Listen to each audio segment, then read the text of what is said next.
Last day of the month, everybody, January 31st. I know you're ready for it. We're ready for it. We're going to talk about this new award we call the ASOTU Triple Crown. We just made that up. Ford cutting EV prices and Hertz rocking Denver. And several other things that we couldn't fit into the intro notes. You know, we were just like, we're at NADA and everybody was handing out awards. We had a 40 under 40 in the AWAs and the things on the floor and all that type of stuff. And we were like, you know what? We were missing out. Here's an award. Yeah, there's an award. There's an award. Hey, you took a little time off yesterday with the family. How'd you do? Oh, man. I'm telling you what, it was wonderful. I mean, I've got a almost 11-month-old baby, and recently when I take trips, she's like, "Oh, Dad's back, no big deal, right?" But this time she was like, "No, Dad is back. I'm on Dad." So that was wonderful. Picked the kids up from school. It was a great day. So I'm ready. I'm back. I'm ready to go. We got 4 days. Me and Nathan, our producer, if you don't know Nathan, you meet him in the halls. He and I were already we jumped in the StreamYard. He was like, all right, we doing the website for ASOTUCon, website for ASOTU X. How we getting tickets ready? It was like, we're already in September, ladies and gentlemen. We got work to do. It's funny you brought that up about your little one. I was, I'm going to take a little time with the family Friday. So I was in the seat yesterday morning. And my little guy, Jaden, he woke up he wakes up early and wants to sit on my lap while I build the morning show. And I was going to leave and he goes, "Daddy, don't go to work." Oh, I was like, where did that come from? He's never said that before. And I was like, break my heart. But he knows. Man. He knows. You'll have nice time Friday. It'll Absolutely. be like that. Sweet absolutely. Hey, I mean, that's the thing about work, right? Yes, something about it is it takes sacrifice and working on balance. And if he didn't want me to stay home, then I'd be doing it wrong anyway. There you go. See, there you go. All right. We got some news lean into that, everybody. Yes. If your fam don't want you home, then you're doing it wrong anyway. Let's go. Go ahead. Please leave. All right. So we've obviously had a number of days. We've had more shows in the last 5 days, probably than we've ever had in the history of a 5-day period. My voice is almost back. It's getting there. But so today we're getting back in the flow of what the show is usually and typically regular. Yesterday was kind of we'll call that a transition episode. This episode, we're going to give it to you. Okay, let's talk about this Triple Crown that we invented. Let's do it. Toyota today is going to get the ASOTU Triple Crown. And it is a real thing now as they beat out competitors to hold the top spot as the world's top selling automaker. Again, they did. So that's number one crown. Number two crown is that they didn't have any questions at their make meeting. Literally, we talked about this already, but zero dealers asked the question. They're like, are there any questions? Very opposite than most of the other make meetings.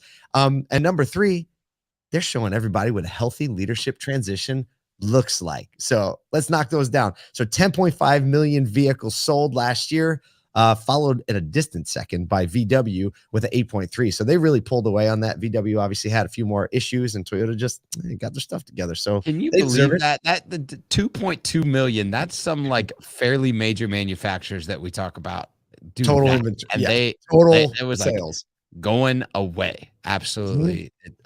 Unbelievable. Yeah. I mean, and what's the most ridiculous about that is they still have the lowest day supply in the market. I think the last time I saw the data, it was a 5-day supply where the average day supply is up over 50 now. So you've got the accelerant of sales, the highest recorded the retail deliveries, and still the lowest market day supply.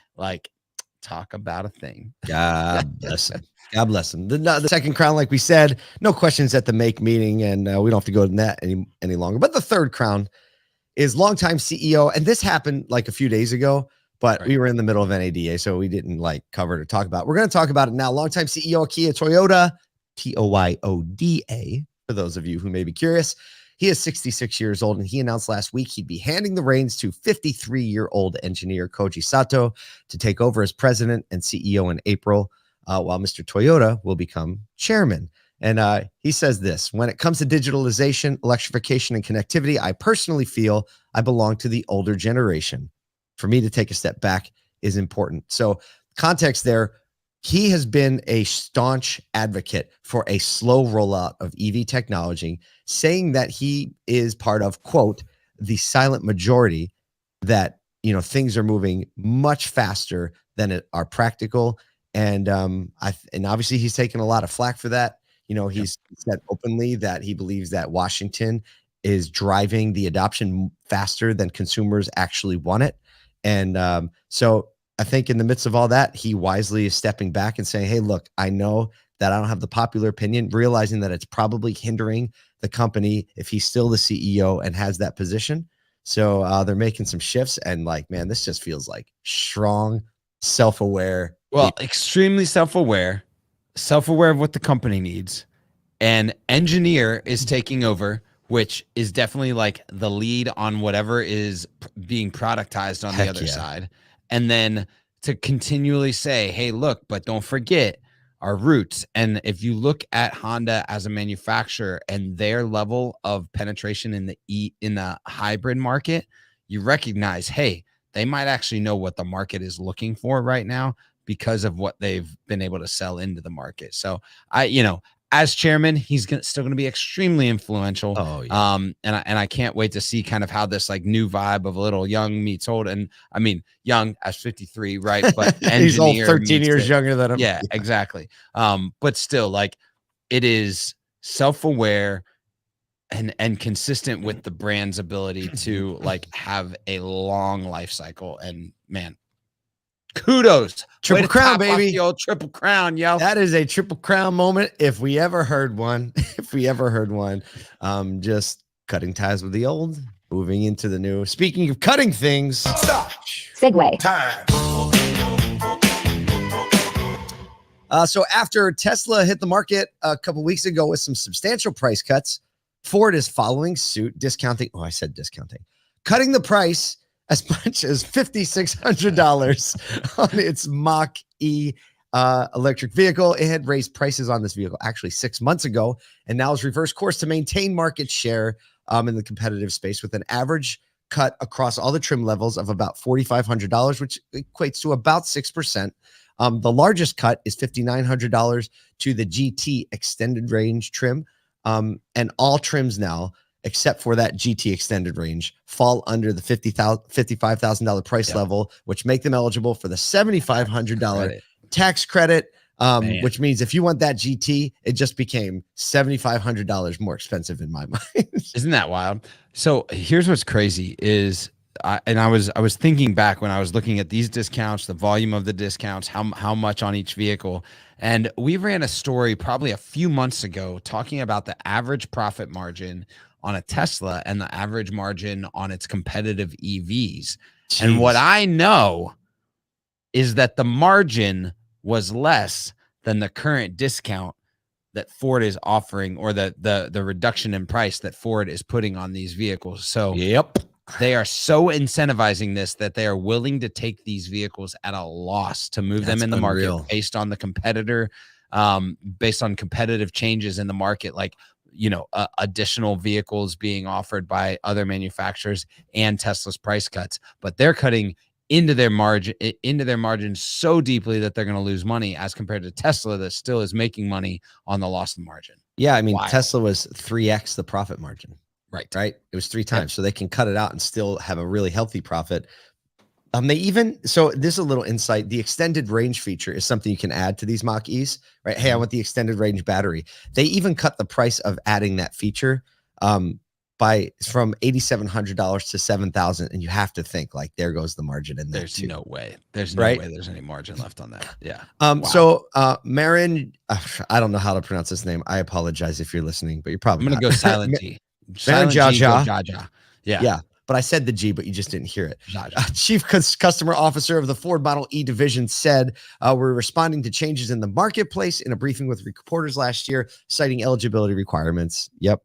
And they just said, we want to stay competitive in the marketplace. So they're actually also adding, so they're cutting the margin. It's probably not profitable. And on top of that, they're adding capacity to the Ford Mach-E, and they expect to produce 130,000 of those for customers in North America and Europe this year, up from the previous target of 78,000. So, I mean, increasing that by about 80%. So they're really making a play hey, it's a volume model. It's a race to adoption. Yep. Right? They're we have to get people in our vehicles. We have to get them in our vehicles. So, Hey, Speaking of getting people in vehicles, stop. Segway. Time. So good. he was We didn't even trying to set run. I was that like, up. here it comes. Bam. Set it up. A recently made try before you buy partnership between rental car company Hertz and the city of Denver aims to increase EV adoption and provide significant data to inform charger replacement across the city. Huge.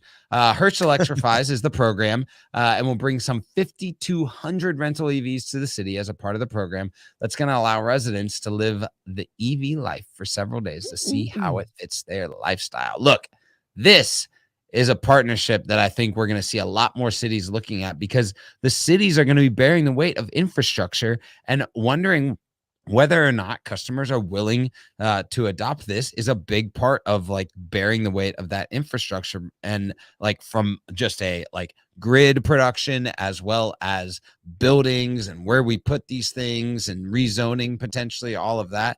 So I mean, for Denver to take a crack at this, I think it's a big deal. I like it. You know what? I was just thinking about it. We could have given Hertz the Triple Crown today.